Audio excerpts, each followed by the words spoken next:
Hi. Today I'm going to be talking about these two characters from the TV show Rivals on Hulu. Now, this show was adapted from a book by Jilly Cooper, and the two people I will be talking about today are Lord Tony Baddingham and Cameron Cook. Now, if you're watching this video, you should be expecting spoilers, so this is just a warning though, just in case you weren't. I'm going to say it now, spoilers included. So basically, I wanted to talk about their relationship dynamic and how it actually has always been improper and an improper power dynamic at play.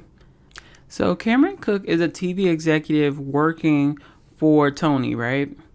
Now, Tony and Cameron are obviously together from the jump. We see that one of the biggest issue, not the only issue, the biggest issue is that Tony is married. So this relationship is already wrong, but in this whole show, every relationship is wrong, really. So you kind of go, all right. It seems like everybody and their mama cheats on the show. And if you watch the end, once again, spoiler alert, Cameron ends up killing him by accident. And that whole scene represents my fear for her from day one. She has been in one of the most dangerous positions I think I've seen on the show. And it's so dangerous because she is you could tell she has a fire in her. She is so adventurous. Like, she is trying to get stuff done. She's very passionate. She's full of ideas and fire, and she's smart and witty and cool and charismatic and confident. Like, she's all these different things, but she's in the worst position because she's having sex with her boss. Anytime you do that, you are putting yourself at risk, because the minute you are unattractive or unattainable, or they can't have you or have sex with you, now you'll be put in hot water. Now you'll be put in dangerous situations. And then to add fuel to the fire, we learned that Tony is paying for her apartment as well. So it just really it's making a situation where it was never going to become anything other than what it ended up being. Tony is mean. He wants to win, right? So he is very mean, obnoxious, nasty. Somebody gets attacked at the at the show, and he protects them because it's good for the show. He cares only about this show succeed, not the show, but his brand succeeding, right? Tony's number one priority is Corinium television. That's number one. Everybody else is second, third, fourth, fifth, whatever. He'll do anything to protect that, meaning hurt his workers, scream at them, make fun of them. He is rude and mean. And Cameron, clearly, she's not as bad as him, but she clearly is bad, right? So she doesn't have a problem yelling at people. But I feel like the reason why they look differently doing it is because of their gender and probably race as well. So when Cameron does it, she's coming from a place as a woman, right? Where women are kind of ignored. The scene where she was asking them to move the table, and the dude basically wasn't going to move it. And so she had to scream, move the fucking table if you want your job. And I feel like that's an example of when a man does it, it's kind of okay, he's maybe doing it just to be rude, because people listen to him the first time, but he's just screaming just to scream. But when a woman does it, it's kind of y'all don't listen to her if she says it normally. She has to kind of add some bass in her voice to make you listen. I think the reason why they work for each other is because they both are so hungry for this dream, right? She wants to create so many TV shows. She wants the awards for it. She wants to make, as she said, award-winning television with Tony. And Tony, obviously, it's good for the show. He makes money, so it's great in that respect. Let's not lie. Cameron is beautiful. She is sexy. She has an amazing body. So why would an old man not want to be with her? It's kind of obvious that he would want to be with her. Now, here's where the inception of the problems we're going to always come up at with their relationship. So in his mind, in my opinion, I feel like he feels he took her out of New York and put her somewhere special. And when she won that award, he was knowing that I put you there. And she corrected him. You see, she was upset. She was no, I put myself there. Right. But in Tony's mind, he's letting you know what he thinks in that moment. He believes that he's the reason for her success. He's the reason why she's not in the slums of New York. You know what I mean? And that he put her there. So it's always going to be this weirdness there, because in his mind, that's always what he believed from the very beginning. Then we have other layers to it, right? He's very controlling and possessive of her, even though he has a whole wife and children. She's not allowed to go to parties. He won't let her go here or there. He wants to call her. He gets angry if she doesn't answer his phone calls. In work, he was like, "Where were you Friday? I called you. You didn't answer." Like, he wants her like at his beck and call 24/7. And that's so problematic and so wrong, especially with him being her boss. Then she kissed the guy at the party. And when she got back to her apartment, Tony was waiting, right? Now, this part to me, it's kind of assault, y'all. I don't even know what to call it. I had two different thoughts while I was watching this. I was very confused. He shoves her against the wall after telling her to tell him whether or not she had sex with the 21-year-old, right? And then he goes on to like basically move her dress so he can like, do things. And she's kind of saying, "No, I'm tired." And he was like he didn't care. And so I'm like, that's assault, guys. Call the police. Like, cut the cameras, because call the police. What's going on? And so then he was like, basically he'll bump up her position in the company. Right. And so now she's like, "Oh yeah, she'll have sex." And like, you know what I mean? Now she's down for it.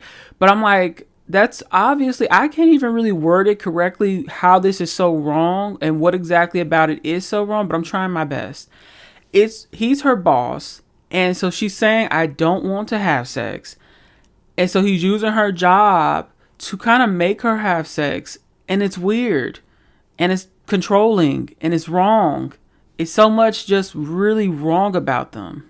Also, let me be clear. When I say that there's so much wrong about them and bad about them, I'm not meaning bad writing. I feel like they're written as a bad couple. Like, they're not written to be a good couple or fantasized about couple. They're written bad, like, as in, like, we shouldn't think of them as a good couple, if you get what I mean. So I could already tell Tony had a really bad anger problem. There were many different scenes where, like, if he would go off and start throwing stuff and be, just really visibly and like angry and physically showing it and throwing things. And I always fear for Cameron because of that reason.